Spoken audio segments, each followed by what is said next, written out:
Find the number of significant figure का 100% आपका एक क्वेश्चन बन रहा होगा। आपको 100% इस टाइप का न्यूमेरिकल देखने को मिल रहा होगा आपके फाइनल एग्जाम में इस चैप्टर के लिए। तो मैं खास कर बता रहा हूँ, इस क्वेश्चन को बिल्कुल भी स्किप मत करना ना, ये 100% आपके एग्जाम में छपने वाला है। हाँ, तो क्लास 11th वालों क्या हाल चाल है तुम्हारे? आई होप आप एकदम बढ़िया होंगे। तो आज की वीडियो में हम आपका क्लास 11th फिजिक्स का पेपर एकदम लीक करने वाले हैं। इस वीडियो के अंदर मैं आपको वो मोस्ट से मोस्ट इंपोर्टेंट क्वेश्चन बताने वाला हूं जो आपके फाइनल एग्जाम में छपने वाले हैं। अगर आप एक ऐसे स्टूडेंट है जिसने अभी तक क्लास 11 की फिजिक्स का कुछ भी नहीं पढ़ा है और आपको डर लग रहा है कि भैया मैं कैसे भी पास हो जाऊं, तो ये वीडियो आपको एकदम पास करवा सकती है एंड मूवमेंट पर। अगर आप एक ऐसे स्टूडेंट हो जिसने थोड़ा बहुत पूरी साल पढ़ा है, तो भाई ये वीडियो देखने के बाद जो मैं क्वेश्चन इसमें बताऊंगा, अगर तुम उनको अच्छे से कर लेते हो तो तुम इजीली अपने फाइनल एग्जाम में 50+ स्कोर कर लोगे। ठीक है, तो आप सभी से ये रिक्वेस्ट रहेगी कि इस वीडियो को ध्यान से देखना और जो जो क्वेश्चन मैं बताऊंगा ना उनको प्रैक्टिस जरूर करके जाना।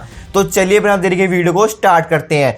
तो स्क्रीन पर जैसा कि मैं लिख रखा है कि इस वीडियो के अंदर आपको पूरा आपकी क्लास 11th फिजिक्स का पेपर पता चलने वाला है। साथ साथ मैं आपको ये भी बताता रहूंगा कि सीबीएसई वाले स्टूडेंट को ये क्वेश्चन करने हैं या नहीं करने हैं, स्टेट बोर्ड वालों के लिए कौन से हैं। कुछ स्टेट बोर्ड ऐसे हैं जिनमें से सिलेबस कुछ अलग है और कुछ का सीबीएसई का सिमिलर है, तो वो मैं आपको साथ साथ बताता चलूंगा।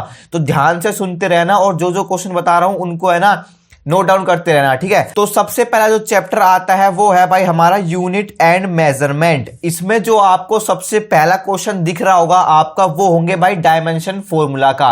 अब डायमेंशन फॉर्मूला को आपको निकालना आना चाहिए। यहां पर मैंने कुछ इंपॉर्टेंट फॉर्मूला लिख रखे हैं, यानी इंपॉर्टेंट टर्म लिख सकते हैं जिनके डायमेंशन फॉर्मूला अक्सर पूछे जाते हैं। तो सबसे पहला है आपका ग्रेविटेशनल कांस्टेंट का डायमेंशन फॉर्मूला, आपको देख के जाना है। उसके बाद यहां पर मैंने लिख रखा है प्लैंक कांस्टेंट का डायमेंशन फॉर्मूला, आपको देखना है। कोफिशिएंट ऑफ विस्कोसिटी का डायमेंशन फॉर्मूला आपको देखना है। और दूसरा जो डायमेंशन फॉर्मूला है वो है भाई मॉडुलस ऑफ इलास्टिसिटी और स्पेसिफिक हीट। ये डायमेंशन फॉर्मूला आपको देख के जाने हैं। देखो, ये कुछ इंपॉर्टेंट डायमेंशन के फॉर्मूला देख के जाने, ये कुछ इंपॉर्टेंट टर्म्स हैं। ठीक है, बाकी कोई भी डायमेंशन फॉर्मूला आपका आ सकता है, लेकिन ये जनरली ये मैंने कुछ इंपॉर्टेंट लिखे हैं, इनको तो आपको जरूर प्रैक्टिस करके ही जाना है। उसके बाद चेक फॉर्मूला वाले क्वेश्चन आएंगे आपके। डायमेंशन एनालिसिस से आपको चेक करना पड़ेगा कि फॉर्मूला करेक्ट है या नहीं। तो इसमें भी मैंने आपके कुछ टर्म कुछ फॉर्मूला लिख रखे हैं जो कि आपके अक्सर पूछे जाते हैं। सबसे पहले तो टाइम पीरियड का है। टाइम पीरियड का फॉर्मूला आपको प्रूव करना पड़ेगा कि भाई करेक्ट है या नहीं करेक्ट है। इसका सिंपल सा सॉल्यूशन है, इसमें टाइम पीरियड का डायमेंशन फॉर्मूला और इसका जो फॉर्मूला है लिखा है, इन दोनों का डायमेंशन फॉर्मूला अगर आपका LHS इक्वल टू RHS आ जाता है तो भाई वो फॉर्मूला करेक्ट है, अगर नहीं आता है तो नहीं है। वैसे भी आपको पता चल रहा है कि भाई आपने ऑसिलेशन वाला चैप्टर पढ़ा है तो आपको पता है भाई फॉर्मूला करेक्ट है, लेकिन हमें शो करके दिखाना पड़ेगा। दूसरा आपका ये वाला फॉर्मूला है, इसको आपकी dimension formula LHS equal to RHS करना है। सिंपल ये वाला कंसेप्ट है। सिमिलरली इक्वेशन ऑफ मोशन है उसकी, तो इनके भी आपको डायमेंशन फॉर्मूला करेक्ट करके दिखाने की करेक्ट है या नहीं है, चेक करना है डायमेंशन एनालिसिस से। ठीक है, और ये आपका स्टोक्स लॉ का फॉर्मूला है, इसको भी चेक करना है। तो ये इंपॉर्टेंट कुछ फॉर्मूला है, मैंने यहाँ पर लिख रखे हैं, तो इनको आपको जरूर प्रैक्टिस करके जाना है कैसे प्रूव करना है। ठीक है, उसके बाद एक क्वेश्चन आता है आपका कन्वर्ट न्यूटन इनटू डाइंस। देखो अब ये 10 की जगह है ना 5 भी हो सकता है, 10 भी हो सकता है, 1 भी हो सकता है। ठीक है, तो इस कंसेप्ट के बेस पर आपको एक न्यूमेरिकल बन रहा होगा जिसको आपको न्यूटन को डाइन में कन्वर्ट करना पड़ेगा। अगर ये न्यूटन वाला नहीं आया तो फिर जूल वाला देखने को आपको मिल रहा होगा। अब नेक्स्ट जो क्वेश्चन बनता है वो भाई ये मोस्ट इंपोर्टेंट क्वेश्चन बनता है डायमेंशन फॉर्मूला के ऊपर। ये आपकी वंडरवॉल इक्वेशन है, इसमें है ना आपको ए का और बी का डायमेंशन फॉर्मूला बताना पड़ता है, तो इसका आपको जरूर निकाल के लेके जाना है। उसके बाद find the number of significant figure का 100% आपका एक क्वेश्चन बन रहा होगा जिसमें आपको नंबर ऑफ सिग्निफिकेंट फिगर आपको बतानी पड़ेगी। ठीक है, अब देखो यूं मत सोचना ये मैंने यहाँ पर जो नंबर लिख रखे हैं इन्हीं की यही एग्जैक्टली सेम उठ के आ जाएंगे। इस तरीके का आपको देखने को मिल रहे होंगे। इसमें आपको नंबर ऑफ सिग्निफिकेंट बतानी पड़ेगी कितनी है, इसमें आपको नंबर ऑफ सिग्निफिकेंट बतानी पड़ेगी कितनी है। यहां पर ये जो डिजिट है ना वो चेंज हो सकती है, लेकिन कंसेप्ट आपका यही रहेगा। उसके बाद motion in a straight line, इसमें जो आपको क्वेश्चन दिख रहा होगा सबसे पहले वो इक्वेशन ऑफ मोशन का दिख रहा होगा जिसको आपको ड्राइव करनी पड़ेगी आपकी कैलकुलस मेथड से, जो इंटीग्रेशन से मेथड से करते हैं ना। अगर आपके स्कूल में इंटीग्रेशन मेथड से कराई तो आपके लिए बहुत ज्यादा इंपॉर्टेंट है, अगर आपके ग्राफिकली कराई है तो ग्राफिकल मेथड से आपके लिए बहुत ज्यादा इंपॉर्टेंट है, तो आपको ये जरूर देख के जानी है। उसके बाद न्यूमेरिकल्स ऑन इंस्टेंटेनियस वेलोसिटी को आपको जरूर देख के जाना है। ठीक है, इस पर न्यूमेरिकल किस तरीके से बनेगा, जिसमें आपको है ना वेलोसिटी बतानी पड़ेगी और एक्सेलेरेशन बतानी पड़ेगी। आपको x की वैल्यू गिवन होगी। ठीक है, इस तरीके से टाइम के रिस्पेक्ट में आपको डेरिवेटिव करना है। At t equal to 2 second पर आपको वेलोसिटी और एक्सेलेरेशन बतानी पड़ेगी। जब एक बार डेरिवेटिव करोगे तो आपकी वेलोसिटी निकल जाएगी, फिर वेलोसिटी का जो आएगा टर्म उसको दोबारा से डेरिवेटिव कर दोगे तो आपकी एक्सेलेरेशन निकल जाएगी। फिर t की जगह 2 सेकंड पुट कर देना। आप 2 सेकंड की जगह आपको 1 सेकंड पूछ सकता है, 3 सेकंड पूछ सकता है, तो भाई न्यूमेरिकल है, वैल्यू चेंज हो सकती है, लेकिन आपका कंसेप्ट आपका यही रहेगा। उसके बाद देखो सबसे ज्यादा इंपॉर्टेंट है इसमें पोजीशन टाइम टाइम ग्राफ और VT graph, uniform accelerated motion के लिए टाइम बता के दिखाओ, ग्राफ बना के दिखाओ, ठीक है। जो एनसीईआरटी टेक्स्ट बुक में गिवन है ना ग्राफ, वो जरूर देख के जाना। उसके बाद नेक्स्ट जो चैप्टर है वो है मोशन इन अ प्लेन। इसमें जो सबसे ज्यादा इंपॉर्टेंट क्वेश्चन है वो है भाई state parallelogram law of vector addition, ठीक है। सबसे पहले आपको पता होना चाहिए ट्रायंगुलर लॉ भी आ सकता है, पैरेललोग्राम लॉ भी आ सकता है, ठीक है। उसके बाद उसका रिजल्टेंट बताना पड़ेगा, टू वेक्टर का रिजल्टेंट, जो आपका डेरिवेशन है पूरी वो वाली बतानी पड़ेगी आपको। नेक्स्ट जो क्वेश्चन है वो भाई prove that path of the projectile is parabolic. Show करना पड़ेगा कि भाई पैराबोलिक है, आपका प्रोजेक्टाइल का जो पाथ होता है वो पैराबोलिक होता है। इसी को अल्टरनेटिव वे में किस तरीके से पूछ सकता है, इसमें बोलते हैं डिफाइन करो प्रोजेक्टाइल क्या होता है और उसके लिए एक्सप्रेशन ड्राइव करो टाइम ऑफ फ्लाइट के लिए, मैक्सिमम हाइट के लिए और हॉरिजॉन्टल रेंज के लिए, ठीक है। तो ये ड्राइव एक्सप्रेशन आपको जरूर ड्राइव करके जानी है, ठीक है, बहुत ज्यादा इंपॉर्टेंट है इस चैप्टर के लिए। और एक न्यूमेरिकल आपको इसको 100% आपके एमसीक्यूज में मिल रहा हो या फिर 1 मार्क्स में मिल रहा हो, आपको 100% इस टाइप का न्यूमेरिकल देखने को मिल रहा होगा आपके फाइनल एग्जाम में, जिसमें आपको ए डॉट बी का फॉर्मूला लगाना पड़ेगा और ए क्रॉस बी का फॉर्मूला लगाना पड़ेगा। आपकी ए वेक्टर दे रखा होगा और बी वेक्टर दे रखा होगा, ठीक है। सिंपल से इसमें मैग्नीट्यूड निकालना है, इसमें ए डॉट बी निकालना है, ठीक है। अब एंगल भी निकालने को पूछ सकता है, साइन थीटा की निकालने पूछेगा, अगर ये वैल्यू गिवन होगी तो एंगल इजीली निकाल लोगे, ठीक है। डॉट प्रोडक्ट 0 आता है तो पता ही तुम्हें क्या एंगल होगा, क्रॉस प्रोडक्ट 0 आता है तो तुम्हें एंगल पता चल जाएगा, ठीक है। लॉ ऑफ मोशन में देखो कौन सा इंपॉर्टेंट क्वेश्चन करना है आपको। सबसे पहले न्यूटन के लॉ पता होना चाहिए, तीनों स्टेटमेंट क्या कहते हैं, ठीक है। बचपन से पढ़ते आ रहे हो 9th क्लास से, तो तुम्हें पता होंगे न्यूटन के लॉ क्या है, ठीक है। और सबसे ज्यादा इंपॉर्टेंट इसमें सवाल जो बनता है वो बनता है कि प्रूव करो जो सेकंड लॉ है वो रियल लॉ है, ठीक है। ये आपको प्रूव करना है और इसकी हेल्प से फर्स्ट लॉ और थर्ड लॉ कैसे प्रूव कर सकते हो वो भी आपको पूछ सकता है। उसके बाद state and explain law of conservation of momentum, ये मोस्ट इंपॉर्टेंट है भाई। कंजर्वेशन जो आपका रिकॉइलिंग ऑफ गन है ना, वो वाला सवाल जरूर देख के जाना, उसका न्यूमेरिकल बन सकता है, एक्सप्लेन करना पड़ेगा आपको एग्जाम्पल से। नेक्स्ट जो क्वेश्चन बनता है वो फ्रिक्शन वाले पे बनता है, prove that angle of repose is equal to tangent of coefficient of friction. ये वाला क्वेश्चन मोस्ट इंपोर्टेंट क्वेश्चन है भाई, इसको जरूर से पढ़ के जाना इस चैप्टर के लिए। तो मैं खास कर बता रहा हूं, इस क्वेश्चन को बिल्कुल भी स्किप मत करना, ठीक है। पहले ना आपको पूछ रहा होगा what is angle of repose, उसके बाद आपकी ये स्टेटमेंट लिखी दिखेगी आपको एग्जाम में, ठीक है। नेक्स्ट जो क्वेश्चन है वो है भाई डिफाइन सेंट्रीपिटल फोर्स क्या होती है, इसकी डेफिनेशन आपको पता होना चाहिए। Obtain an expression for banking of road, banking of road की जो एक्सप्रेशन है डेरिवेशन वो मोस्ट इंपोर्टेंट है, तो उसकी डेरिवेशन आपको जरूर सोल्व करके जानी है। नेक्स्ट जो क्वेश्चन बन रहा होगा आपका न्यूमेरिकल बन रहा होगा टेंशन इन अ स्ट्रिंग, जो मास पुली वाला सिस्टम है ना उस पे आपको टेंशन निकालनी पड़ेगी। आपको पता है कि भाई टेंशन हमेशा अवे फ्रॉम द बॉडी होती है, तो टेंशन का फॉर्मूला आपको लगा के वो टेंशन निकालनी पड़ेगी स्ट्रिंग में या फिर पुली में। नेक्स्ट जो चैप्टर आता है वो है भाई वर्क एनर्जी पावर। इसमें जो सबसे ज्यादा इंपॉर्टेंट क्वेश्चन है वो आपका state and prove work energy theorem. Work energy theorem को पहले आपको डिफाइन करना है, फिर उसको प्रूव भी करना है। उसके बाद prove that mechanical energy of a free falling body is conserve. Free falling के केस में जो मैकेनिकल एनर्जी होती है वो कंजर्व होती है, ये आपको प्रूव करके दिखाना पड़ेगा। नेक्स्ट जो क्वेश्चन है वो है भाई expression for a potential energy stored in a spring, जिसकी वैल्यू आती है भाई हाफ के एक्स स्क्वायर। इसकी जो छोटी सी डेरिवेशन है आपकी 2 से 3 मार्क्स में पूछ लेगा, तो इसकी डेरिवेशन जरूर करके जाना इस चैप्टर के लिए। न्यूमेरिकल आपका बन रहा होगा इस फॉर्मूले के ऊपर, ठीक है। आपको वर्क निकालना पड़ेगा। सिंपल से अगर आपको डॉट प्रोडक्ट आ गया जो मैंने स्टार्टिंग बताया था, तो वर्क आप इजीली निकाल लोगे, ठीक है। अगर आपको फॉर्मूला पता है, देखो फॉर्मूला जरूर पढ़ के जाना। अगर तुम्हें न्यूमेरिकल में दिक्कत है ना, तुम्हें कंसेप्ट समझ में नहीं आया, तो सिंपल से एटलीस्ट कम से कम फॉर्मूला जरूर पढ़ के जाना, ठीक है। आपको एफ की वैल्यू गिवन होगी, फोर्स की, डिस्प्लेसमेंट की वैल्यू गिवन होगी, आपको बोलेगा वर्क फाइंड आउट करके दिखाओ। तो वर्क का फॉर्मूला क्या होता है, फोर्स इंटू डिस्प्लेसमेंट, दोनों का डॉट प्रोडक्ट कर देना, जो वैल्यू आएगी वही आपका वर्क आ जाएगा। और यूनिट जरूर मेंशन करके आना, जूल, ठीक है। यूनिट मत छोड़ जाना तो मार्क्स कट जाएंगे। कंजर्वेटिव और नॉन कंजर्वेटिव फोर्स क्या होती है, दोनों में डिफरेंस क्या होता है, ये जरूर पढ़ के जाना। अब आता है भाई सिस्टम ऑफ पार्टिकल, काफी लेंथी चैप्टर है, काफी बड़ा चैप्टर, तो इसमें आपको मोस्ट प्रीसाइज क्वेश्चन बताने वाला हूं, देखो। सबसे पहला क्वेश्चन आपको इसमें दिख रहा होगा drive an expression for centre of mass for 2 particle system के लिए। 2 पार्टिकल सिस्टम के लिए सेंटर ऑफ मास की जो डेरिवेशन है वो जरूर करके जानी है आपको। और सबसे ज्यादा इंपॉर्टेंट है इसमें parallel axis theorem, perpendicular axis theorem. अब देखो यहां पर मैंने क्लियरली लिख रखा है, ये सीबीएसई वालों के लिए नहीं है, ना ही एचबीएससी वालों के लिए ये वाला क्वेश्चन, ठीक है। अगर आप हरियाणा बोर्ड से हो या फिर सीबीएसई बोर्ड से हो तो ये वाला क्वेश्चन आपको नहीं करना है। अगर आप जेके बोस वाले बच्चे देख रहे हो या फिर अदर स्टेट बोर्ड वाले बच्चे देख रहे हो तो आपके लिए ये वाला क्वेश्चन इंपॉर्टेंट है। नेक्स्ट जो क्वेश्चन है वो डिफाइन रेडियस ऑफ जाइरेशन। सिंपल सा 1 मार्क्स का डेफिनेशन पूछ लेगा, रेडियस ऑफ जाइरेशन क्या होती है, तो डेफिनेशन जरूर पढ़ के जाना। उसके बाद देखो मूवमेंट ऑफ इनर्शिया के क्वेश्चन आपके 100% आपके एग्जाम में बन रहे होंगे। मूवमेंट ऑफ इनर्शिया का आपको फॉर्मूला जरूर पता होना चाहिए, उसके बेस पर आपके न्यूमेरिकल बन रहे होंगे।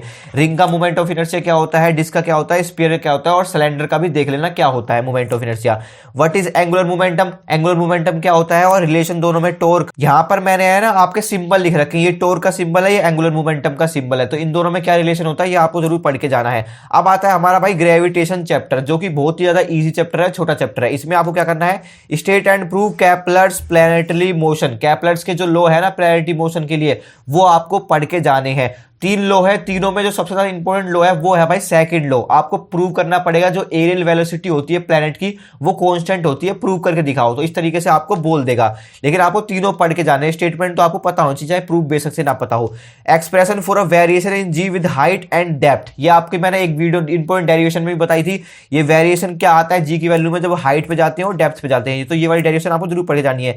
एक्सप्रेशन फॉर एस्केप वेलोसिटी और ऑर्बिटल वेलोसिटी, अब इन दोनों में से आपका एक पूछ रहा हो, या तो एस्केप वेलोसिटी का पूछे या फिर ऑर्बिटल वेलोसिटी का पूछे, इन दोनों में से आपकी एक डेरिवेशन आ रही होगी। अब जो नेक्स्ट चैप्टर आता है वो है भाई मैकेनिकल प्रॉपर्टी ऑफ सॉलिड। इसमें जो आपको पढ़ना है ना, डेफिनेशन पढ़नी है पहले, मॉडुलस ऑफ इलास्टिसिटी क्या होता है, एक्सप्लेन स्ट्रेस स्ट्रेन कर्व। इस चैप्टर के लिए अगर मैं सबसे ज्यादा इंपॉर्टेंट बोलूं ना तो भाई ये है आपका, इसको बिल्कुल भी मिस मत करना, ये 100% आपके एग्जाम में छपने वाला है। स्ट्रेस स्ट्रेन कर्व आपको जरूर पढ़ के जाना है। डेफिनेशन पढ़नी है इस चैप्टर के लिए, स्ट्रेस क्या होता है, स्ट्रेन क्या होता है, हुक्स लॉ क्या होता है और पॉइजन रेशियो क्या होता है। पॉइजन रेशियो भाई अक्सर बच्चे नहीं पढ़ के जाते, इसकी है ना यूनिट पूछ लेता है कि यूनिट क्या होती है पॉइजन रेशियो की, तो आपको जरूर पढ़ के जानी है। एमसीक्यूज में पूछ सकता है पॉइजन रेशियो की यूनिट, ठीक है। न्यूमेरिकल आपके यंग मॉडुलस पे बन रहा होगा, इसका फॉर्मूला जरूर देख लेना, यंग मॉडुलस का फॉर्मूला क्या होता है, इसके बेस पर आपको जो वैल्यू गिवन होगी उसके बेस में आपको वैल्यू पुट करके न्यूमेरिकल बन रहा होगा। नेक्स्ट जो चैप्टर है वो है मैकेनिकल प्रॉपर्टी ऑफ फ्लूइड। इसमें जो सबसे ज्यादा इंपॉर्टेंट है वो स्टेट करना, स्टेटमेंट पता होना चाहिए, पास्कल लॉ क्या होता है और प्रूव करना आना चाहिए पास्कल लॉ की derivation. What is terminal velocity, ये मोस्ट इंपॉर्टेंट है भाई इस चैप्टर के लिए। टर्मिनल वेलोसिटी क्या होती है उसके लिए एक्सप्रेशन ड्राइव करनी, ठीक है। और इस चैप्टर के लिए अगर मैं कुछ कहूँ ना, कुछ पढ़ो मत पढ़ो, लेकिन ये वाला कंसेप्ट आपको जरूर पढ़ के जाना है भाई, ये मोस्ट इंपोर्टेंट है इस चैप्टर के लिए, ठीक है। ये आपको 100% आपके एग्जाम में दिख रहा होगा, बर्नौलीज प्रिंसिपल, और इसके लिए डेरिवेशन ड्राइव करो, ठीक है। नेक्स्ट जो क्वेश्चन है वो है भाई expression excess pressure inside liquid drop, ये भी मोस्ट इंपोर्टेंट है। सबसे ज्यादा इंपोर्टेंट इस चैप्टर के लिए ये है। उसके बाद जो सबसे ज्यादा इंपोर्टेंट आता है वो ये है इस चैप्टर के लिए, आपको है ना एक्सेस प्रेशर की डेरिवेशन ड्राइव करनी पड़ेगी। जो लिक्विड ड्रॉप होता है उसके प्रेशर कितना एक्सर्ट करता है, ठीक है। डेफिनेशन में मैं बात करूं तो सरफेस टेंशन की डेफिनेशन जरूर पढ़े जाना। सरफेस टेंशन क्या होती है, कोहेसिव फोर्स क्या होती है, एडहेसिव फोर्स क्या होती है, इनकी डेफिनेशन जरूर पढ़ के जानी है। और विस्कोसिटी की डेफिनेशन पढ़े जानी है, और कौन कौन से फैक्टर होते हैं जो विस्कोसिटी पे अफेक्ट करते हैं, तो ये आपको जरूर इस चैप्टर के लिए पढ़ लेना है। अब आता है थर्मल प्रॉपर्टी ऑफ मैटर। देखो इसमें ज्यादा कुछ इंपॉर्टेंट ऐसा है नहीं खास, बस थ्योरेटिकल पूरा चैप्टर है, फिर भी मैंने आप इसमें लिख रखे हैं। अगर आप इस पे पढ़ना चाहो तो इसको पढ़ सकते हो, लेकिन मैं सजेस्ट करूंगा कि इसमें से आपने डेफिनेशन जरूर पढ़ के जाना, ठीक है। डेफिनेशन आने के ज्यादा चांसेस है। सबसे ज्यादा इंपॉर्टेंट है इसमें derive relation between alpha beta and gamma, इनमें रिलेशन क्या होता है ये आपको जरूर पता होना चाहिए। Define Newton law of cooling, देखो ये सीबीएसई वालों को मैं डिलीटेड है, लेकिन अगर आप स्टेट बोर्ड वाले देख रहे हो तो न्यूटन लॉ की डेफिनेशन जरूर पढ़ के जाना, और डेरिवेशन भी है, ठीक है। सीबीएसई वालों सिर्फ तुम है ना डेफिनेशन पढ़ लेना, डेरिवेशन मत करना। अगर तुम स्टेट बोर्ड वाले हो तो तुम्हें डेरिवेशन भी करनी है। न्यूमेरिकल आपके स्पेसिफिक हीट के ऊपर दिख रहे होंगे, स्पेसिफिक हीट क्या होती है डेफिनेशन और उसका फॉर्मूला आपको पता होना चाहिए। थर्मोडायनामिक्स चैप्टर आता है भाई, थर्मोडायनामिक्स में सबसे ज्यादा इंपॉर्टेंट है आपके आइसोथर्मल प्रोसेस क्या होता है, डेफिनेशन आपको पता होना चाहिए। आइसोथर्मल टेंपरेचर कांस्टेंट होता है, एडियाबैटिक में क्या कांस्टेंट होता है, हर एक में ना एक चीज कांस्टेंट है, ठीक है। तो वो आपको जरूर पढ़ के जानी है। एडियाबैटिक हो गया, आइसोथर्मल हो गया, ठीक है, आइसोबारिक हो गया, आइसोकोरिक हो गया, इनकी डेफिनेशन एटलीस्ट पढ़ के जाना, ठीक है। और इसमें जो सबसे ज्यादा इंपॉर्टेंट है वो है भाई वर्क डन की एक्सप्रेशन। आइसोथर्मल के केस में देखो इन दोनों में से ना एक आपको 100% आपके एग्जाम में दिख रही होगी, या तो वर्क डन की निकालने की आपको बोलेगा आइसोथर्मल के केस में निकालो, या फिर एडियाबैटिक प्रोसेस के केस में निकालो। तो आपको है ना इनकी डेरिवेशन आपको जरूर पढ़नी है। इक्वेशन ऑफ एडियाबैटिक प्रोसेस क्या होती है वो आपको जरूर पढ़ के जानी है, कैसे ड्राइव होती है, ठीक है। उसके बाद मेयर्स फॉर्मूला इसके लिए बहुत ज्यादा इंपॉर्टेंट है, CP minus CV is equal to R. आपको डायरेक्ट बोल देगा ड्राइव करो मेयर्स रिलेशन, या फिर आपको लिख के दे देगा CP minus CV is equal to R, इसको ड्राइव करो। नेक्स्ट जो फॉर्मूला है वो है भाई state first law of thermodynamics, ये आपको जरूर पढ़ जाना इसकी स्टेटमेंट, और इसके बेस पर आपका एक न्यूमेरिकल भी आपको दिख सकता है, लेकिन स्टेटमेंट आपको 100% देखने को मिल रही होगी। साइक्लिक प्रोसेस क्या होता है ये आपको जरूर पढ़ के जाना है, इसमें चारों प्रोसेस इन्वॉल्व हो जाते हैं, तो ये साइक्लिक प्रोसेस आपको जरूर पता होना चाहिए। अब आता है भाई काइनेटिक थ्योरी ऑफ गैसेज। इसमें जो सबसे ज्यादा इंपॉर्टेंट है वो भाई आपकी अजम्पशन है। आपको बोल देगा write down the assumption of kinetic theory of gases, या फिर बोल देगा पोस्टुलेट, इन दोनों वर्ड में से एक कोई बोल रहा होगा, ठीक है। उसके बाद डिग्री ऑफ फ्रीडम की डेफिनेशन आपको पता होनी चाहिए, डिग्री ऑफ फ्रीडम क्या होता है, और आपको पता होना चाहिए डिग्री ऑफ फ्रीडम मोनोटॉमिक के लिए, डायटोमिक के लिए और पॉलीटॉमिक के लिए क्या होती है। ये भाई बहुत ज्यादा इंपॉर्टेंट क्वेश्चन है इसके लिए चैप्टर के लिए, तो मैं इसको आपको जरूर सजेस्ट करूंगा कि डिग्री ऑफ फ्रीडम की डेफिनेशन और मोनोटॉमिक, डायटोमिक और पॉलीटॉमिक के लिए क्या होती है डिग्री ऑफ वैल्यू की, फ्रीडम की वैल्यू, तो ये आपको जरूर पढ़ के जानी है। उसके बाद नेक्स्ट जो क्वेश्चन है इसके लिए वो है भाई एक्सप्रेशन ड्राइव करनी पड़ेगी, कितना प्रेशर एक्सर्ट करती है आइडियल गैस, तो ये जरूर पता होना चाहिए आपको। उसके बाद जो मीन फ्री पाथ की डेफिनेशन आपको जरूर पढ़ के जानी है कि मीन फ्री पाथ क्या होता है। देखो थ्योरेटिकल आपका बहुत ज्यादा पोर्शन आ रहा होगा, डेरिवेशन बहुत ज्यादा आ रही होगी, ठीक है, और न्यूमेरिकल थोड़े कम आ रहे होंगे, तो आपको है न्यूमेरिकल को दिक्कत लेने की जरूरत नहीं है, आप है ना इनको भी अच्छे से कर लेते हो तब भी तुम बहुत अच्छा स्कोर फोड़ के आ सकते हो। अब आता है भाई ऑसिलेशन चैप्टर। ऑसिलेशन में आपको क्या करना है, सिंपल पेंडुलम क्या होता है ये आपको जरूर पढ़ के जाना है, और उसके लिए एक्सप्रेशन ड्राइव करनी पड़ेगी आपको टाइम पीरियड जो आपको आपने स्टार्टिंग में देखी थी, t इक्वल टू 2π√L/g, तो उसकी डेरिवेशन मोस्ट इंपोर्टेंट है इस चैप्टर के लिए। नेक्स्ट जो व्हाट इज एसएचएम क्या होता है, सिंपल हार्मोनिक मोशन की डेफिनेशन, और उसके लिए ड्राइव करनी पड़ेगी आपको एक्सप्रेशन वेलोसिटी और एक्सेलेरेशन के लिए, ठीक है। ये छोटी छोटी डेरिवेशन है, ये आप जरूर पढ़े जानी है इस चैप्टर के लिए। अगर आपका एग्जाम है ना भाई, अगर एक हफ्ते बाद है तो भाई तुम ये बहुत अच्छे से कवर कर लोगे, लेकिन अगर तुम्हारा एग्जाम 24 घंटे बाद है तो भाई हो सकता है तुम्हें डिफिकल्टी फेस हो, तो आप है लिमिटेड क्वेश्चन ही प्रैक्टिस करना, सारे क्वेश्चन प्रैक्टिस करने की कोशिश मत करना, ताकि आपका टाइम भी सेव रहे और तुम्हें इंपॉर्टेंट कंसेप्ट भी याद रहे, ठीक है। लास्ट जो चैप्टर है वो है भाई वेव्स। वेव्स में आपको क्या पढ़ना है, ट्रांसवर्स वेव और लॉन्गिट्यूडल वेव क्या होती है, इन दोनों की कैरेक्टरिस्टिक्स और डिफरेंस आपको पता होना चाहिए। उसके बाद प्रोग्रेसिव वेव क्या होती है, वेव्स देखो, वेव्स का चैप्टर का नाम ही वेव्स है, तो आपको हर एक टाइप की वेव का बारे में पता होना चाहिए। प्रोग्रेसिव वेव्स क्या होती है, और इसके लिए एक्सप्रेशन ड्राइव करो स्पीड के लिए प्रोग्रेसिव वेव का, ठीक है। पहले तो आपको क्या निकालना पड़ेगा, डिस्प्लेसमेंट निकालनी पड़ेगी, फिर आपकी उसके बाद स्पीड आएगी। उसके बाद जो नेक्स्ट क्वेश्चन है वो है स्टैंडिंग वेव्स, और उसकी कैरेक्टरिस्टिक्स आपको जरूर पढ़ के जानी है। लास्ट जो क्वेश्चन आता है भाई इस चैप्टर के लिए वो है भाई बीट्स कैसे फॉर्म होती हैं, और बीट पीरियड क्या होता है, बीट फ्रीक्वेंसी क्या होती है। तो ये लास्ट क्वेश्चन था इस चैप्टर का। इस चैप्टर में से आपको ये बीट्स वाला कंसेप्ट अच्छे से पढ़ के जाना है। तो यही थी भाई आज की आपके लिए वीडियो। इसमें मैंने आपके मोस्ट डिमांडेड क्वेश्चन बता दिए जो आपके एग्जाम में, इसमें से भी 80 से 85% आपके एग्जाम में छप रहे होंगे। अगर तुम्हें इसकी पीडीएफ चाहिए तो भाई टेलीग्राम पर अपलोड हो जाएगी। अगर तुम फर्स्ट टाइम आ रहे हो तो टेलीग्राम ज्वाइन कर लेना, लिंक डिस्क्रिप्शन में।